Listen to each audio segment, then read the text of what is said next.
Imagine your GPA is incredible, a 4.0 or close to it, and you've spent years perfecting that number. But the hard truth is if your LSAT score doesn't measure up, you're stuck as a reverse splitter, and law schools won't overlook that. But here's the good news. A single retake can change your trajectory entirely. Today, I'll show you how to maximize your LSAT potential, break out of the reverse splitter box, and get into your dream law school. First, for those who don't know me, my name is Steve Schwartz. I've been teaching the LSAT since 2005, and I personally increased my own LSAT score from a 152 to a 175. Now, you've probably heard that law school admissions is a numbers game, but the reality is not all numbers are created equal. A high GPA is, of course, fantastic, but law schools rely heavily on the LSAT as the great equalizer, a standardized test that cuts across GPAs from different schools and grading systems. And if your LSAT score is below the median, you're automatically at a disadvantage no matter how strong your grades are. Admissions officers know that high GPAs are common, but a stellar LSAT score is rare and exactly what you need to stand out. Now here's the truth. As a reverse splitter, your best shot at breaking into competitive law schools is to retake the LSAT. And today, I'm going to give you a step-by-step framework to do exactly that. Now, before we get into the details, let's talk about why retaking the LSAT is so critical. The first big reason is that LSAT scores carry more weight than your GPA does. Schools use LSAT scores to compare applicants from all types of colleges with all different majors.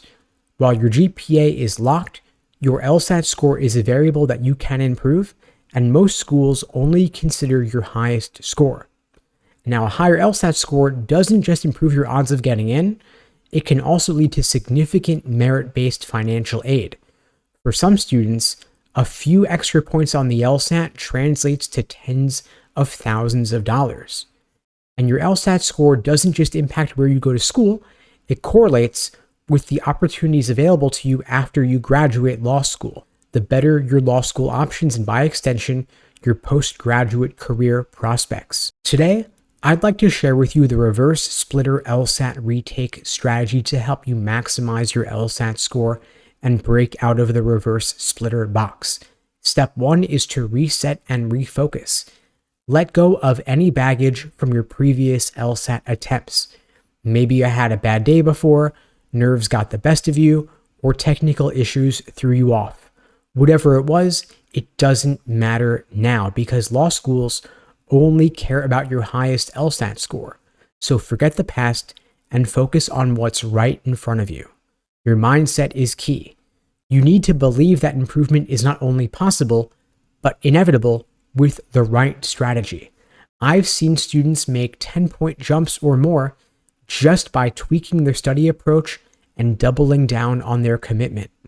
Step 2 is to conduct a performance autopsy, because improvement starts with identifying what went wrong before.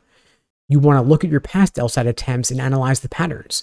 Were there specific question types like parallel reasoning or reading comp passages that tripped you up? Or did you struggle with timing, running out of steam halfway through a section, or maybe test day anxiety sabotaged your performance? Whatever it was, you've got to analyze your mistakes to avoid repeating them.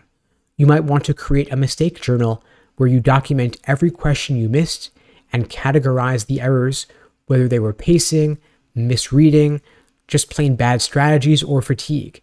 And this will guide your focus for your next round of prep. And if you'd like my support in preparing for your LSAT retake, my team and I would be glad to help you out.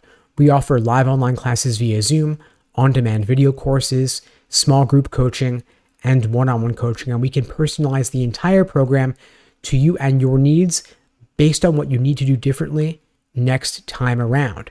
Even if you were self-studying before, or you took one of the corporate LSAT group lecture courses, we can help you out. You can check out the links below to find out more and to book a call with me and my team.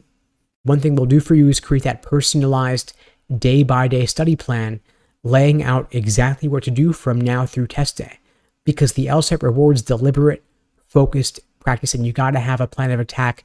You got to have a strategy. For example, you could set weekly goals where you break your prep into manageable chunks. Maybe week 1, you focus on logical reasoning basics and pacing drills. And then week 2, you hone in on your reading comprehension strategies. You might also want to drill particular LSAT question types after you identify and spot what your weak areas are. Of course, you want to mix practice and review because the goal isn't just doing more questions, it's understanding them deeply. So you want to spend as much time reviewing answers as you do solving problems. Now, true growth, of course, comes from understanding your mistakes, which is where the Socratic review method comes in. When you review, you don't just want to focus on why the right answer is right. You want to ask yourself, why did I find the wrong answer tempting? And why did I dismiss the right answer initially? You want to revisit these lessons regularly to prevent repeating the same mistakes. And of course, a retake is your chance to shine under pressure by practicing like it's the real thing now, so that test day itself will go smoothly. So you want to take at least one full-length timed exam every single week where you simulate the test environment as closely as possible. Quiet room, the same timing as test day, the same breaks as test day. On the other days, you want to do timed sections to work on your pacing and your time management skills. Now, test day, of course, isn't just about knowing the material, it's also about controlling the environment. So you want to practice relaxation techniques like deep breathing to manage your nerves, and you want to familiarize yourself with test day logistics. You want to know the rules. You want to know what test day itself is going to look and feel like. You want to be familiar with Prometric's system, and the best way to prepare for that, of course, is to use LSAC's Law Hub platform, which is the only platform that replicates exactly what you'll experience on LSAT test day itself. You also want to take care of yourself physically. Get enough sleep, eat well, and exercise because a clear mind and a healthy body are going to make all the difference on test day.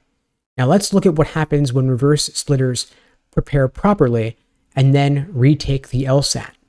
One student I worked with had a GPA of 3.9 and an LSAT score of only 155 initially.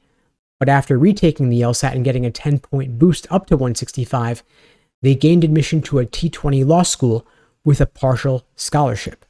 Another student jumped from a 157 to a 172 over the course of 2 retakes. Not only did they get into their dream school, but they also received a full ride. And these are not rare cases. This is what happens when you take control of your LSAT destiny by retaking to match your killer GPA with a killer LSAT score. Retaking the LSAT and breaking free from the reverse splitter box isn't just about boosting your score. It's about transforming your future.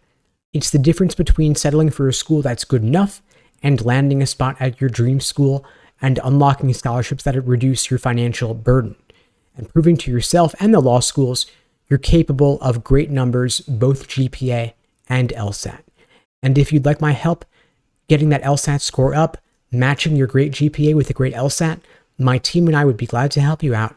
You can check out the links below to find out more and book a call with me and my team. We'd be glad to support you on your journey to a 170 plus. And in the meantime, I'll wish you all the best and take care.